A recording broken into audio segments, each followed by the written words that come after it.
Tell us something about you, what you do, and also the services that you provide, how different they are, what's available in the market.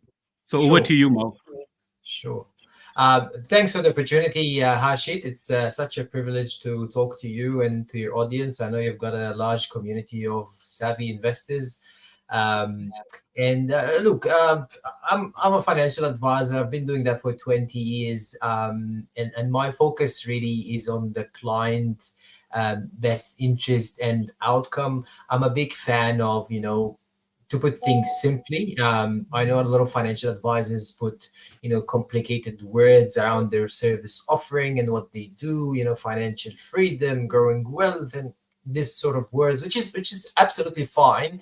But for me, I like to break it down more simply to saving you on tax, making more money for you to make you happier. That's it, really.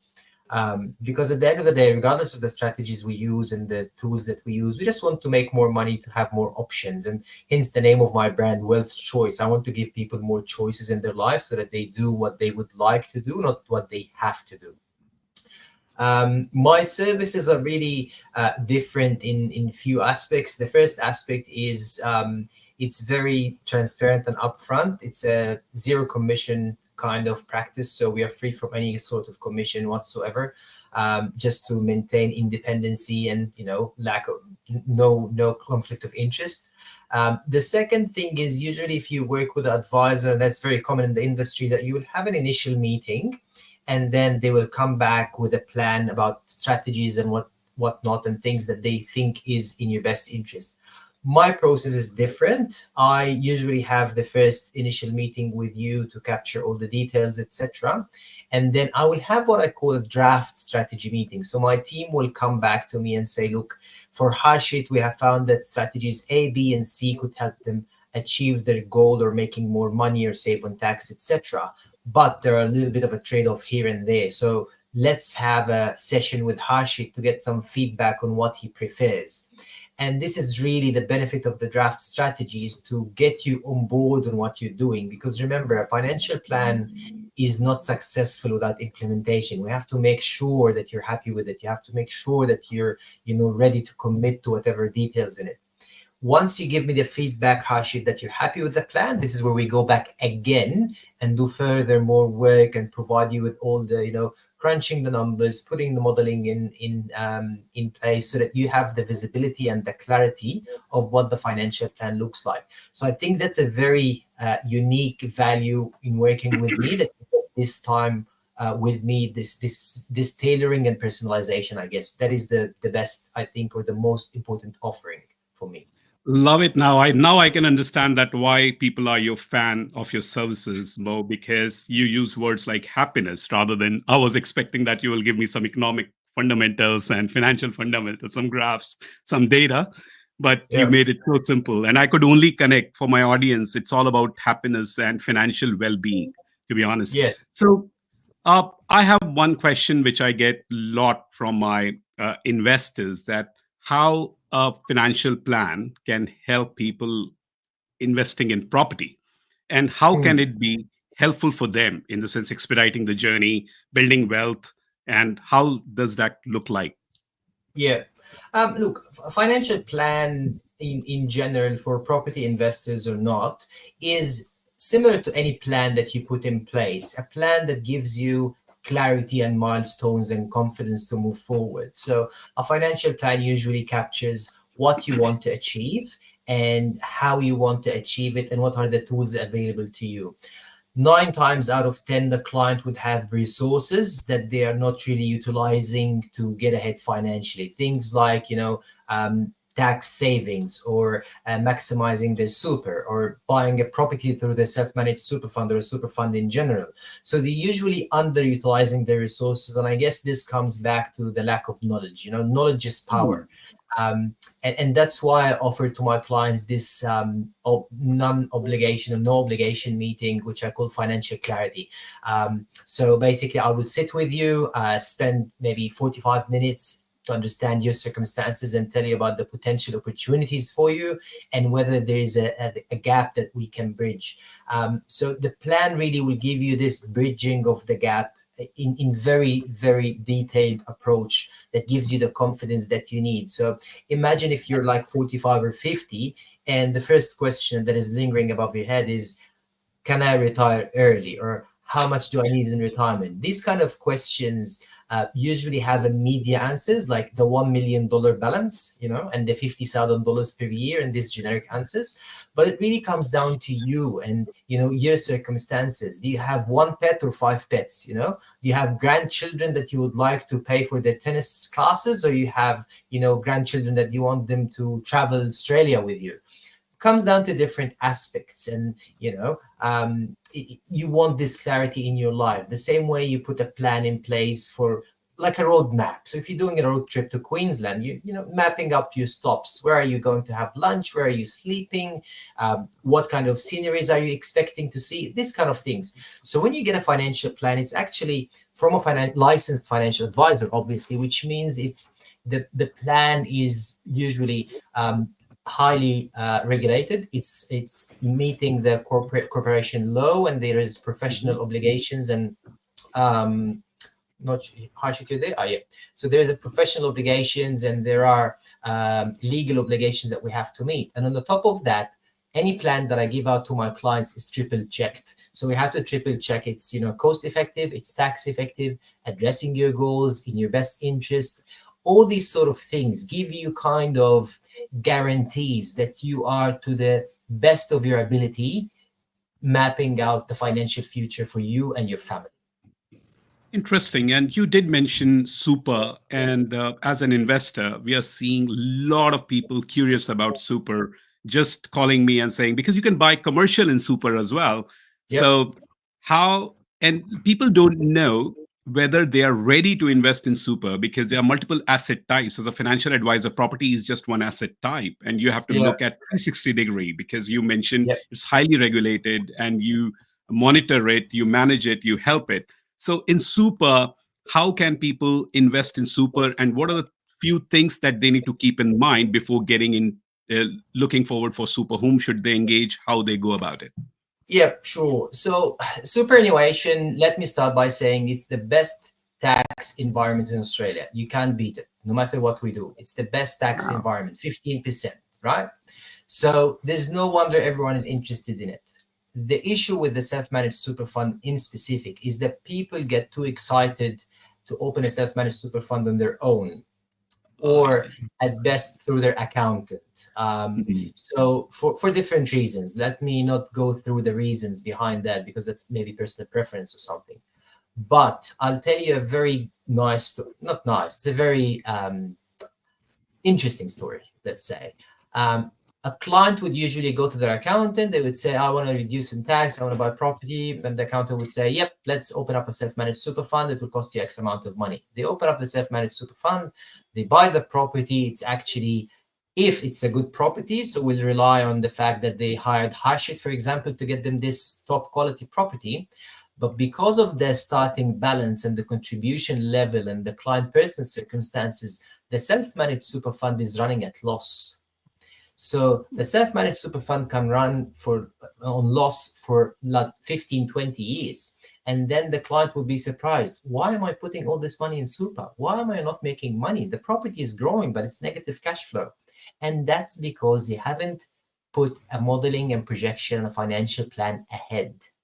So my number one advice for anyone who wants to invest in property through superannuation, hire a financial planner. Ask them for a modeling and projection for the life of your super fund, assuming the property that you're going to buy, assuming your contributions, assuming your cash reserve and meeting the obligations, all this sort of stuff all together in the mix. And let's see if this self-managed super fund works or not. Sometimes, Harshit, people are able to achieve their retirement goal with less borrowing through the self-managed super fund when they buy property, for example, with the right plan. So instead of being negative cash flow for years, you're actually positive.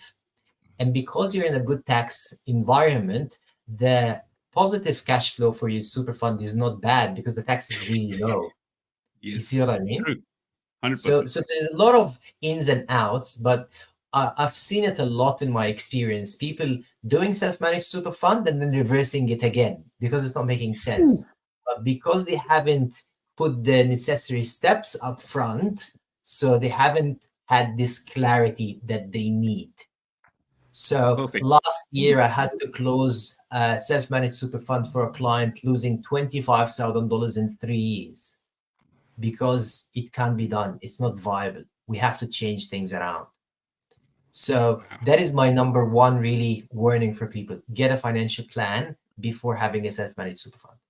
So can Well, I ask a question from so Mo Anubhav here? So just quick one, like I mean, let's run an example. For example, someone's got let's say $400,000 in superannuation, Yep. and let's assume the advice is to create an SMSF for them. Yep. And of course, I mean, as you're saying, get advice from you first before we Yep. basically put the basics in there before you go and buy a property. Yep. What can they really expect as part of that session initially? And Yep. what basic elements are we talking about Sure. before they have to go and buy a property? Just as an example, just to get a head around Yeah. this, because Yeah. what we are seeing right now, what's happening is people are setting up superannuations and then straight away buying properties, going either going doing themselves or coming to professionals like us to just tell us that, okay, here's the money we want to buy property. Mhm. So we're not advisors, but what is it that people need to know about? Because it's really critical, important that that step is not missed, as you said. Yep, yep. Look, the first of all, the first thing that we have to make sure that the members of the super fund have the same investment strategy and appetite for risk, because properties have some kind of risks that are not associated with other investments, like liquidity, for example. So if you have someone who's, let's say, 45, married to, or let's say 50, and married to someone who's 63, this means that in 4 years, this partner who is 63 needs access to cash to get the retirement income. So how are we dealing with this kind of risk? How are we making sure that Anubhav is able to get his retirement income while his partner is investing in property, for example? So this is one thing. The other thing is how long do they have until retirement, and what are the associated costs with holding this investment property? Because sometimes the projection will tell you, and it actually happened with me this morning, that a client has to change the investment property strategy from a low yield property to a higher yield property because of the high interest rate environment and the associated costs with his existing investment property. So you've got another one having a high strata cost.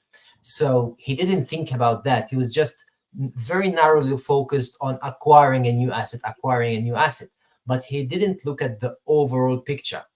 You see what I mean? That's another thing. The type of trustee. So do we have corporate trustee or other structures? Because corporate trustee is important to protect your assets, especially if you have a business, for example. Other trustee structures may not be as good. Not sure if that answers your questions. Yeah, no, it does, because I think they're the basics that you're talking about. Basically, you're trying to understand the circumstances, the benefits of the super, and Yeah. then sort of recommending, okay, this is now you can go do property, or should you do property or not. Like the example that you mentioned about highly negatively geared type properties or maybe very low yield properties. For example, a lot of people think only metro grows and that grows faster than regional, as an example. But let's say the more metro-ish you are, um, let's call it blue chip suburbs, or in any state, uh, it is bound to know that unless it's a for a very normal type property, it is not going to see more than 2%, 3% yields Yep. in residential space, for example, right? And I'm just sort of looking at just an average number, not mentioning any specific suburb or so. So there the negative gearing can be quite significant. Yep. But in general, right now with the residential properties, even if it's a 5% yield or 6%, five more or so 5%, because that's sort of becoming an average even in many good regional areas, and something that we are actually buying at this stage, quite a lot for clients. So that would also end up with some bits of negative gearing at the end of the Yep. year. So Yep. let's say it's a 500K property as an Hmm. example, and the rent on that is say $500 a week. That's a Yep. 5.2% gross yield. Hmm. Now, a property like that with all expenses in estimated expenses with property management, maintenance, you've got your other costs in relation to your property upkeep. If you keep all those things into play with the interest component of the loan, Hmm. this property would generally still end up being negative around $15,000 to $20,000 as an example, right? Yep. Especially with the current interest rates that we are seeing in SMSF around 7.5% plus, more or so 7.5% plus. So if somebody comes to you with a proposition like that, Hmm. that it is about 15 to 20K negative, and let's say their family income is about 300K, Yep. with 11% super contribution, what would be your Hmm. view on that? Look, the scenario is very solid when you explain it, but there are further questions that would trigger, different strategies. So, for example, how old are the members? Because if they are 45 young, years. okay, that's a good age because you still have 30 years in the market. So Yeah. we don't expect you to get this property to be negatively geared for the next 30 years, right? So no. if you're 45, it will be a good strategy assuming the numbers stacks up. But if you're 55, that's a different story. Yeah, You of see what I course. mean? The other thing also that you mentioned about this kind of strategy is the self-managed super fund does not own property on its own. You will also have a diversified investments, and that's what I help you to have Yeah. other exposures to manage funds and shares, big companies that are driving big revenue and big dividends, which means it will cushion down your losses or your costs in the self-managed super fund. So if you have a $300,000 income combined, I'm assuming the balance would be, you said, I think 400K, right? Yeah. So you put a deposit of, let's say, 150, 200 into the property, you still have $300,000. So if you Yeah. generate enough revenue or enough profit from this $300,000, it will pay part of the costs for your self-managed super fund. You Yeah. see, Okay. it's kind of a All right. comprehensive approach. And the Sure. purpose of having a financial plan before you establish the self-managed super fund is actually a simulation. We're stress testing the different scenarios. What happens if interest rate goes up? What happens if the partner is not working for 12 months? What happens with my partner taking a parental leave because she's expecting a baby? All these sort of scenarios, we stress test them to make sure that you can continue on with the investment strategy regardless of what the circumstances are. Quite Yeah. interesting, Mo, and this was quite insightful. Anubhav, you have anything to add on this, or I can No, get into the next question? I am learning the fact that how important it is with trying to understand, those prep steps that are required, because normally people don't give so much weightage to financial 100%. planning. People don't think going to a financial planner, what can I achieve there? And if a proposition is compelling enough that yes, I've already decided I want to buy a property, but your assessment is more about, fine, that's great, but let's see what's the outcome of the property is going to be, what's the stress test going to look like. Then you're going in with too much clarity into that space, so what you're stepping into, your risks up front. And I think it's asking right questions to really understand that better, which is great. So thank you for answering that. That was really an awesome insights into Pleasure. a very And specific example. And that's my next question, Mo, because what you mentioned, the nuances, to summarize it, the nuances you go in Right. professionally, you Right. added, expecting a baby and all that, we never think about it. It just comes with a surprise. Happy surprises happens in life. And Yeah. so similar thing, what are the common mistakes that you see people are making while building wealth in current days? Right. Okay. Look, in my experience, the number one mistake, let them. I'll focus on two. So the Okay. number one mistake is, in good intention, people try to save and invest and grow their wealth. which is very good. But the challenge is that they are trying to grab different aspects of wealth building. Think about this like pieces of a puzzle without a frame. And the frame here is, what is it that you want to achieve? Where is the end game here?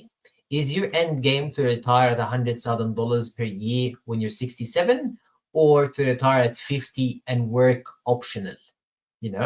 So as a result, they start doing things and they start buying assets without the right structure. So you will find someone who's earning $500,000 or $400,000, and they have 6 investment properties on their own name.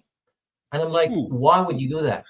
I acquired them one by one during the last 10 years. Have you considered a trust? Have you considered a self-managed super fund? Have you considered a split between you and your partner? No, I haven't. That's just, I had some money, I put a deposit, I bought a property. And then the transaction cost to put those investments in the right structure is beyond your imagination. So they continue to pay on tax on the long term because they haven't planned it well. So all they think about is the short-term tax savings without looking at the long term. So if you have, let's say, a son or a daughter who is 16 or 17, why would you buy a property under your own name and not under a trust and distribute the income to your children? Things like that. So that is the number one mistake I see. People trying to build wealth without a picture, without an end game, without a plan in place. And this comes back to your question about what is the benefit of a financial plan. The clarity, guidance for the future. And also the generational wealth, because we are talking about kids as well who can be part of the wealth building. You don't have to transfer properties in their name. Absolutely. And you've got the self-managed super fund. If you've got old children, you can get them in your super. All right. Yes. And then when you get them in your super, you're actually giving them a head start in life without doing anything for them. Because think about it this way. The number one reason people buy property is the leverage, right? So you have a $10, you go and buy a property worth, $100. When you get the funds for your children, you put them with you in the self-managed super fund, and you guys buy a property together, you, your partner, and your 2 children, for example. What you're actually doing for them is that their dollar of contribution is contributing and investing $10. So when they are old enough, like 25 or 27, they have like a $50,000 super fund, and their mate next door is having 15, just because they haven't used leverage. You see what I mean? So just like that, you gave them the opportunity to grow their money without doing anything. And this is the kickstart that all of us as parents want to give to our kids. A foot in the door, a head start, some money to have, all this. And this is so good, Mo. And I think, Anubhav, I'm so excited. So, Mo, I was going through your website and profile. You guys provide free consultation because this is too much to absorb. So if somebody wants all this, because a lot of my viewers, audiences, and my friends, family network, even I think my wife will also ask me to get your consultation booked. So I'll be booking with you. Bear with me. Sure. So how can they do that free consultation with you to understand how does that work with your company? Because there's a lot of, because what you're sharing is a lot of education that is missing in this sector. Let me tell you my vision of a financial planner. You may not like it. My definition of financial planner before meeting you was like, okay, they will make you feel like you are dying tomorrow. They will buy you multiple insurance policies. So from your super and outside super, as if you're losing your job, world is coming down. And after meeting a financial planner, my value in my house, I was always getting delivered hot tea. Why? Because if you pass, they will be multimillionaires because of the policies that my financial planner has bought. So my wife and kids, then I realized after my financial planning session that as if, man, it feels like they will be richer. I can't make that money in my generations, 2-3 generations. But if something happens to me, my financial planner is the hero. So just want to understand, that's on the fun side, but that's the clarity we needed. So I would love to know how audience can connect with you. Sure. All those 1,800 people in this forum and our existing clients, people who want to know more about you, Mo, the way you deliver, educate them, and create a personal plan, how you do that. Absolutely. Look, all they have to do is just look up my name or go to my website, mywealthchoice.com.au, and then they can book a consultation, which is what I call a financial clarity meeting. The reason I call it financial clarity meeting is that I spend the time with you and ask questions about, your current situation and where you want to be. And then what are the gaps, or what are the leaks in your current scenario. The way I structure this meeting is that you will walk away actually with kind of an outline of a plan, really, what you really need to do. It outlines the opportunities that you can have in your plan and also the risks that we have encountered during our conversation. So as you mentioned, you don't know what you don't know. So after talking to me, I will let you know what are the risks associated with your current position. And I will send you a detailed report saying, Harshit, this is where you are good at, this is where you need to improve at, and this is how we can bridge this gap for you. And then it's entirely up to you to come and work with me, or you don't work with me and do it yourself or work with someone else. But for me, I'm giving you the clarity. I'm giving you this spark to do something to change your financials and have more choice in life. You know what I mean? This is awesome. Thanks for that offer. And I think for the audience, we will share those links after this session. One thing, because we are buyer's agent, I'm more keen on property. So do you think property is an important asset to build wealth? And does it need to be planned in a specific way in your financial planning? Yeah. Okay. So property is definitely a big and important pillar of wealth building, especially in Australia. It's non-comparable. Let's put it that way. There are look, I'm sorry to say that, but there are problems in the building industry and the housing industry in general in Australia that doesn't seem to be resolved in the next 10-15 years. And this gives an opportunity for property investors to take advantage of it, okay? Not that they're the bad guys, but this is how the world operates, right?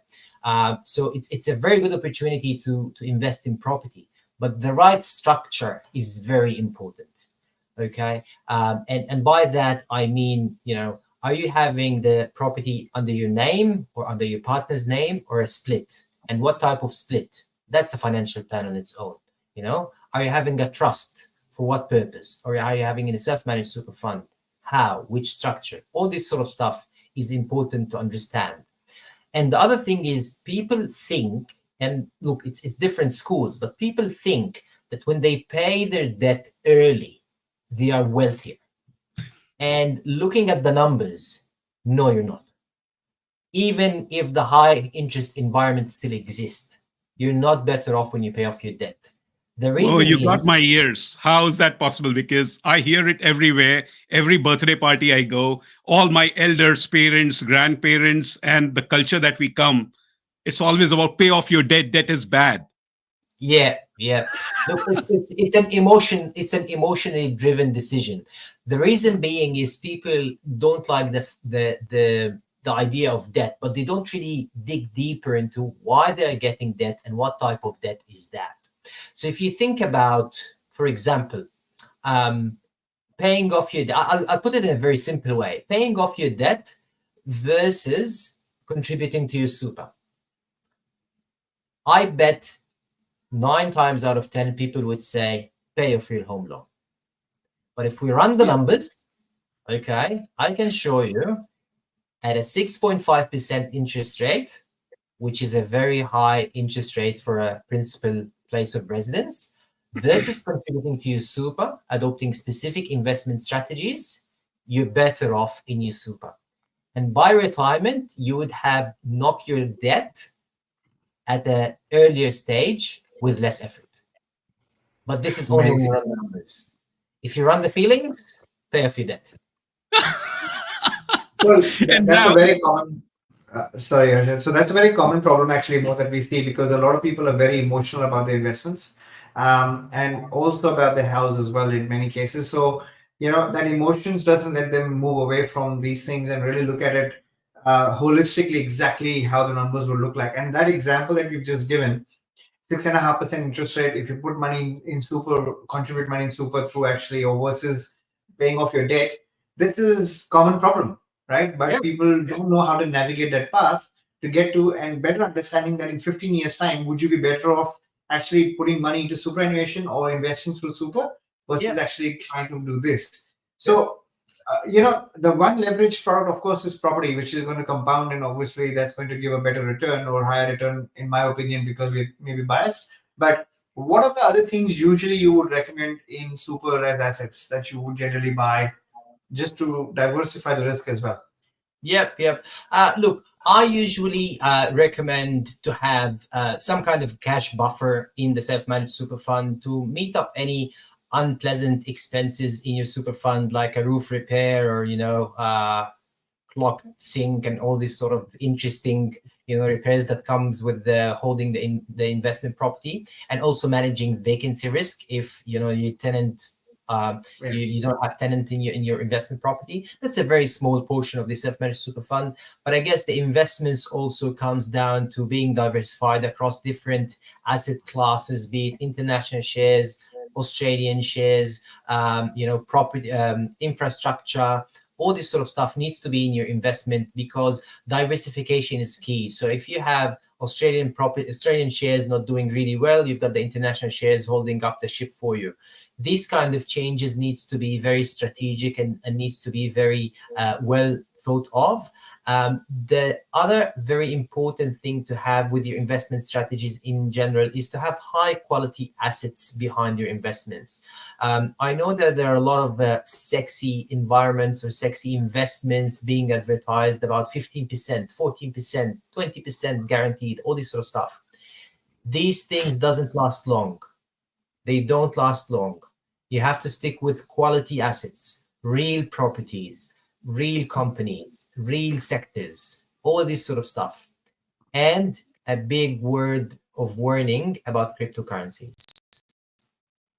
Oh, Yeah. talk about it more. We had a client, Anubhav will sign off. The guy was, he's a medical professional. He has invested almost close to million in crypto.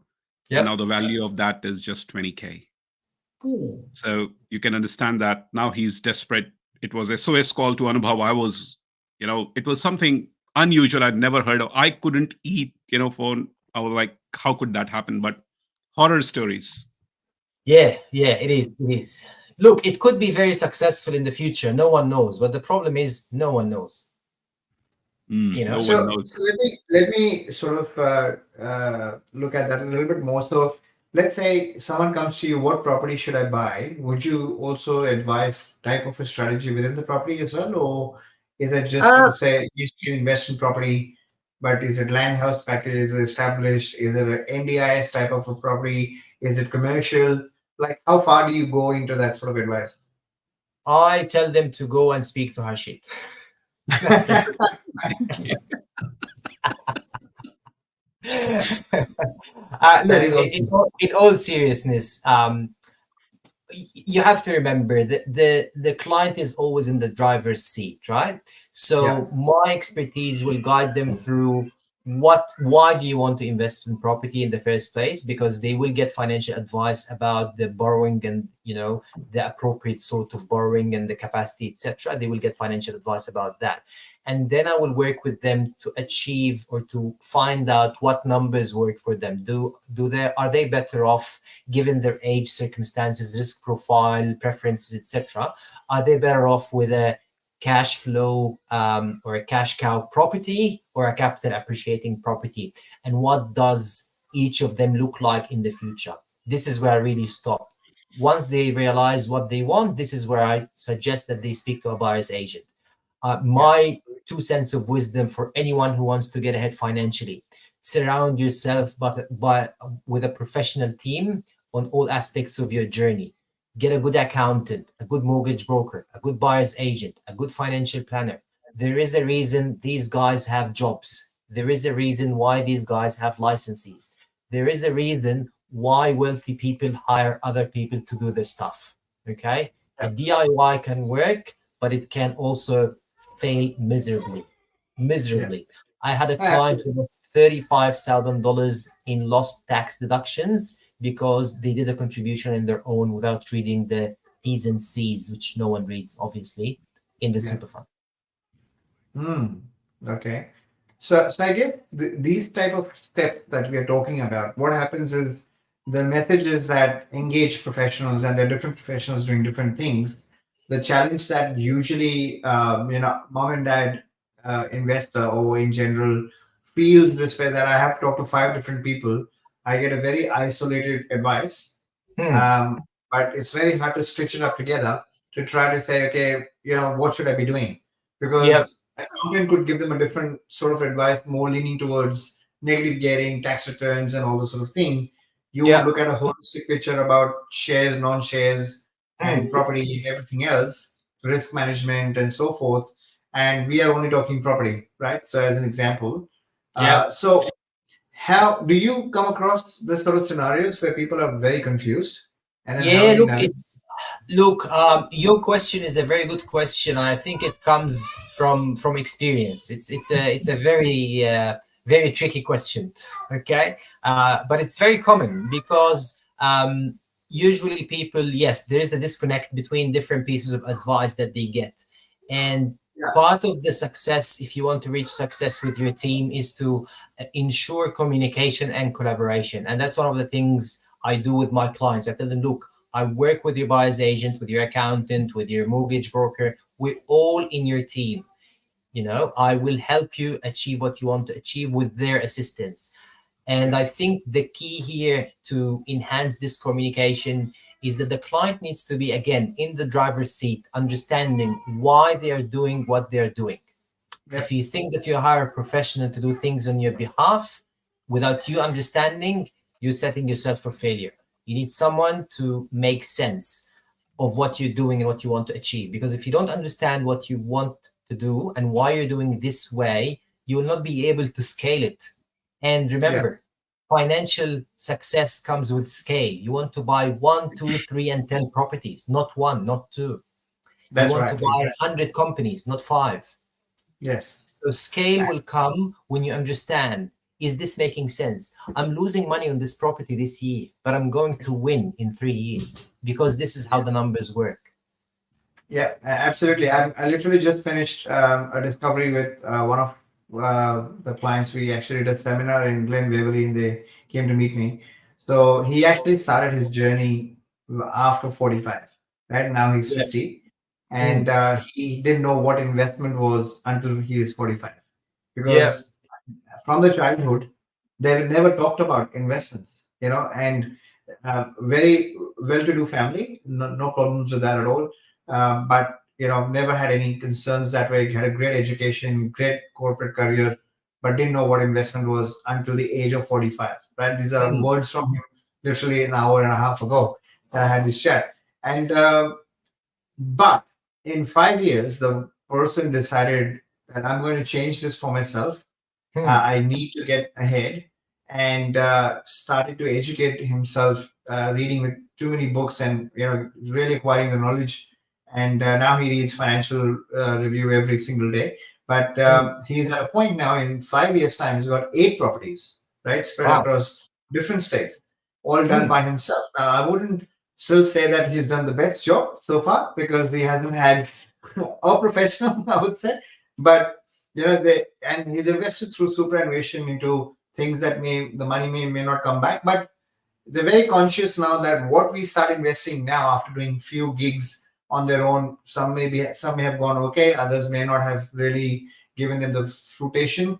So these there are many people like that who may have started a journey in 30s or 40s. They read up, they learn, they follow their friends and family, then they do those things. So what should the person who is a seasoned investor can get out of your advice, Mm. especially if they've already got things like that, as an example, which may not be working? Yeah, yeah. Look, it comes down to everyone's circumstances, but usually in my experience, people who have spent a lot of time doing things themselves, they come for advice for main two reasons. The first reason is they have done it themselves for so long, and they have done minor mistakes which built up in their mind that they really want to avoid doing that. So Yeah. you see, you're doing a 7 out of 10 job, and you know that there is someone who can do 10 out of 10. So why not? You see Of what I course. mean? So this is when they engage.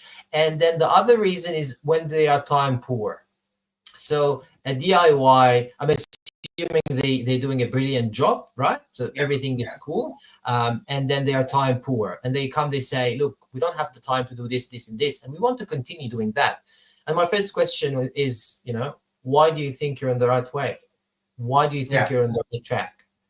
Mm. And this is where they discover that, we got to do more. There are different stuff that we need to do, or there are less stuff that we need to do. So this is mainly the two main reasons why people like seasoned investors, as you mentioned, engage a service of a financial planner. Yeah. And are your services limited just to SMSF super related, or is it also outside super as well? No, outside super, so I provide my advice, a comprehensive advice on self-managed super fund, normal superannuation, investments, investment bonds, investing inside trusts, insurances as well, because insurance, jokes aside, it's very important. Yeah, of I'm not a course. big fan of insurance, but if you think about it, when you're buying a property or you buy a car, you're insuring it because you can't replace it. And silly Yeah. enough, people are not insuring their incomes. So the foundation of their financial plan, whether to buy a property or invest in shares or even save money for their kids' education, relies on one thing, their income. And they can't replace it. They're earning $200,000 every year, and they have $50,000 in the bank, and that's it. And the house they live in, which is 60% mortgage, right? So if you can't Absolutely. work for 12 months, where are you getting this mortgage repayment from? Where are you getting the school fees from? You need to ensure that. You need to make sure that the foundation is there. As much as financial planning may look complex, but there are two foundations that we have to put in place really solid and strictly, is your budget and your insurance, your protection. How are we protecting your plan? Because a lot of the people, in my experience, have this growth mindset of growing their money, making more money, saving, paying off the debt and buying properties, etc. But the protection piece, insurance, and another very important protection piece, let me tell you, estate planning, a will and a power of attorney, and that is part of the things that I discuss with my clients. If you get disabled today, who is making financial decisions on your behalf? So if you have a property under your own name and you're sitting in ICU, can't make a financial decision, and we need $50,000 to pay for your medical bills, who is able to sell the property for you? Yeah. I'll assume you don't have Absolutely. insurance. Who's taking this decision for you? If you pass away and you have two kids from a previous marriage and you have one kid from the new marriage, or you have no kids, you've got two partners, who takes what? This is a protection in itself. If you've got a business, you want to make sure that the business, goes to the next generation smoothly. The same way goes with your money. If you're disabled, you want to make sure that, you've got someone to look after you. Who's looking after you? So these are the protection, plans that you have to put in place. So I work with solicitors to put these plans in place. 9 times out of 10, my clients have no plan B if they get disabled. And this is scary. Insurance is a low probability. Yes, I agree, but it's a very high impact event. So imagine buying a property. What are the chances that a big tree will fall over the roof, splitting the property into two halves? 0.1%. But if it falls in the house, you've got no tenants, you've got mortgage repayment, you've got repair bills, you've got. Who pays for that? That's why you have your house and content insurance. So these are the things that you need to be very mindful of. How are we protecting our progress moving forward? Yeah. It's quite So let's insightful. so let's say if I was to, you initially set it up for people, you tell them what to do, they go and do the stuff. How important it is to, stay in the journey with the financial planning or your services. Where is that value coming from on an ongoing basis? Is it a review once in 5 years, once in 3 years? How does that work? Right. So look, it comes down to the different circumstances. So I offer 3 really types of services, assuming you attend this financial clarity meeting and you've got a view of what's missing in your financial picture. Usually there are two plans or two packages that align with people's goals. So the first one is what I call the foundation plan. So this is where you want to plan for the next 5 years because your situation is just plain vanilla, nothing really happening. You just, young couples having one kid, you want to grow your super, for example, to buy a property in 10 years down the track. You want to make sure your budget is okay. You want to buy your first home, etc. And this is kind of a one-off advice that you will receive with the statement of advice, putting everything in place for you. And this is like the entry level thing. Then once your situation changes, you've got your second kid, you're paying off your mortgage and you want to buy another investment property, or you want to have a self-managed super fund, or you want to invest for the kid's future. This is where you get into the advanced kind of level of planning. And this is where you get an initial plan. And then there's an ongoing advice relationship that must be attached with that. The reason being that the financial planning becomes more dynamic. So it becomes that, there are contributions that we are putting in place in superannuation and outside superannuation. There are kids in the picture. There is some kind of, strategies that we're putting in place to save on tax and converting your home into a deductible debt instead of a non-deductible debt. Things like that needs continuous, like monthly and sometimes bi-weekly kind of monitoring. So this is where you need this professional guidance on your side. Sure. Amazing. Sure. One question I have, Anubhav, which I got from one of my network. What strategies can property investors use to reduce the impact of CGT upon the sale of the property? Because that's where professionals get bitten. CGT is the killer. Yeah. Okay, so two things we can do. So potentially, again, back to my original advice, structure. What structure did you buy the property in? Because if you buy the property in a trust structure, you've got your wife earning $40,000 and you've got your kids who are 19 and 20, you will distribute the capital gains and the asset on them. So this means much less capital gains paid. That's one strategy. You can also add to it with the right structure in place as well. When you have a superannuation, you can potentially contribute in a specific way that allows you to sometimes eradicate capital gains altogether. It happened with one or two of my clients. They just eradicate no capital gains. Okay, so these are two investment strategies that are very helpful. Another very important strategy that people are missing out on is turning or transforming their non-deductible debt of their home loan into deductible one. So you know how people are rushing to pay their debts because it's non-deductible and it's not saving on their interest expenses on the taxable income. You actually can do that with your principal place of residence. With the right plan, with the right strategies, you can actually transform your all of your home loan into a deductible debt the same way you do with your investment property. Wow. Is that the debt recycling thing? That is the debt recycling, yes. But there is a lot of ins and outs to debt recycling because I've seen people failing in it in a DIY approach more than succeeding. Yeah, this DIY thing is, DIY thing, and it's very, very lucrative for people who are very naive. That yes, I'm going to try to do it on my own. I've got all the tools, I've got all the knowledge, I've got all the experience, and I can make it happen. And then you've got professionals, once they get bitten, then they know, oops, we should have done this 5 years ago ourselves. So I get this. See, like this debt recycling, not a lot of people know about it. And they end up going and paying for their first home down, and they'll, pay it off fully down to zero. And I feel very nice about it. My home is now debt free. Love it. And now I'm going to think about investment. So you've spent 15 years doing that. Now you start the investment journey. Right? Yeah. So when are you going to enjoy the investments? Yeah, exactly. It's part of the financial choice that you make is, you can accumulate wealth as much as you could, but without this kind of end game in your mind, you're just accumulating assets. You're not enjoying them. You don't know why you're doing what you're doing. Obviously, money gives some sense of security, but you need to enjoy it. You want to, find the purpose of money. That's what I always tell my clients. What is your purpose of money? Why do you come and see me thinking that I will make you more money? If I make you $100,000 extra in the next 3 years, what are you going to spend them on?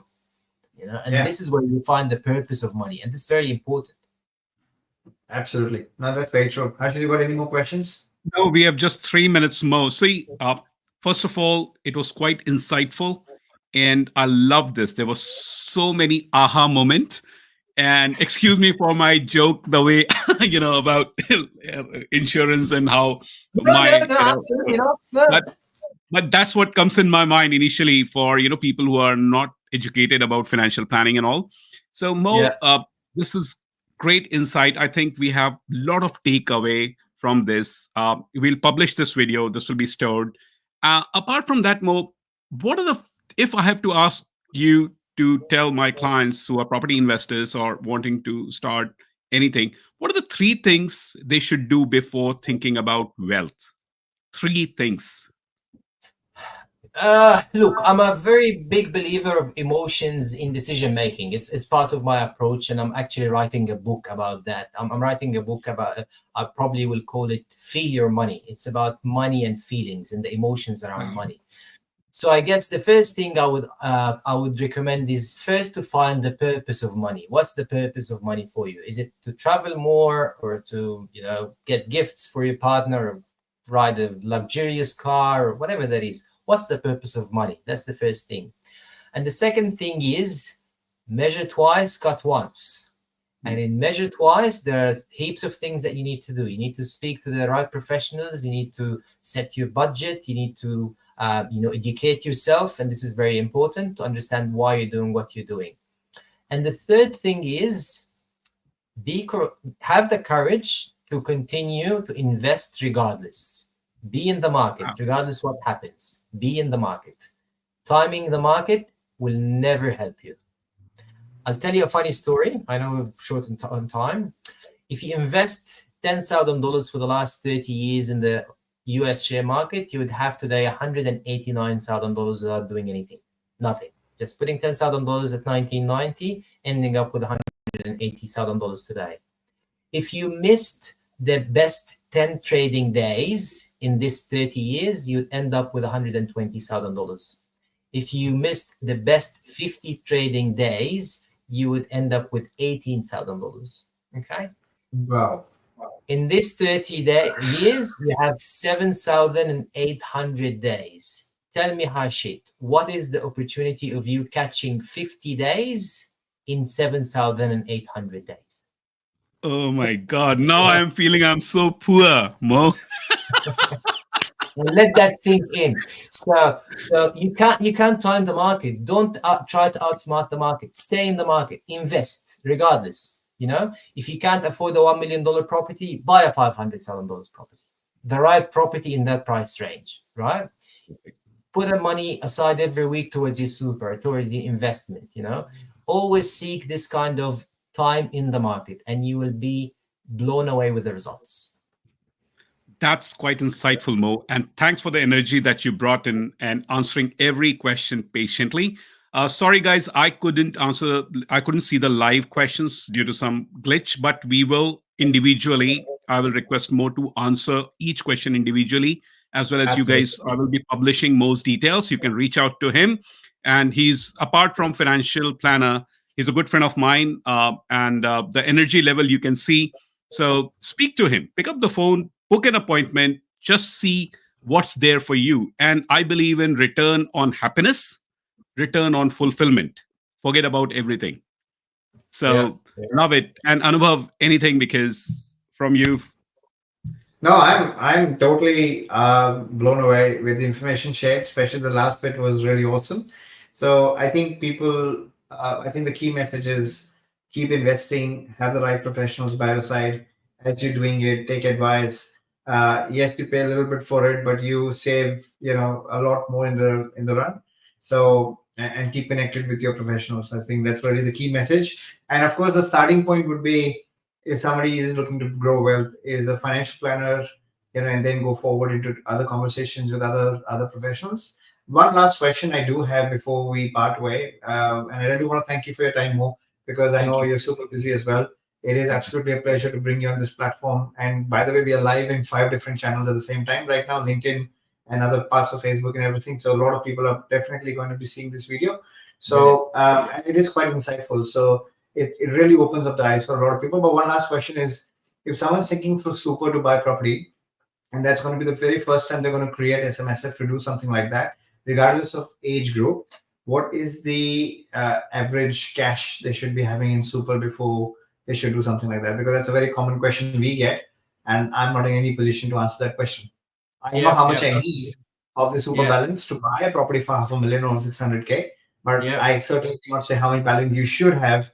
If there is a compliance around it, I'm not sure. Yeah. Look, there has been a guidance that was very popular about the $500,000 mark, but this has been abolished a long time ago due to different reasons. From a lending perspective, the banks like to see at least $200,000 to give you an attractive interest rate. Other than that, you'll be looking at maybe 8.5 to 9% of interest on the loan. So $200,000 is just about right from a balance perspective. The contributions needs to be in a healthy situation. So I would say anything between $20,000 to $30,000 a year combined between partners at least is the minimum. This will give the bank an opportunity to give you money and allow you to have a good selection of property pool to choose from. For people who are not ready with this balance yet, I highly encourage that they start speaking or picking up the phone and calling me, because I've got a very unique offering about self-managed super fund, which actually allows you to open a self-managed super fund for, I think, 20% of the cost that you would open up by yourself. And this gives them like a step in the door 1 or 2 years before they have the property. So this allows them to build their wealth in a self-managed super fund environment without incurring the initial costs and the ongoing costs that would set them back already. So imagine if you have a $200,000 balance and I'm saving you $15,000 on the next 2 years, and then you buy the property. $15,000 can be your stamp duty. Yeah, 100%, absolutely. And I think there's lots of gold nuggets, someone who goes through this entire 1 hour session, but it looks like you've got something up your sleeves that I don't know about. So let's connect and see, what is that product going to look like? We can have that things for our clients as well. But yeah, I mean, thank you to all the listeners who have been seeing this video. And thank you, Harshit, for arranging this with Mo. It's a wonderful relationship that, you guys shared, and we've brought something that is very valuable, I think, to general public for them to really realize the value of financial planning. So thank you so much. Have a great evening, and we'll talk again. Cheers. Thank you for having me. Thank you. Enjoy the rest of the afternoon. Thanks. Bye. Thank you. Bye.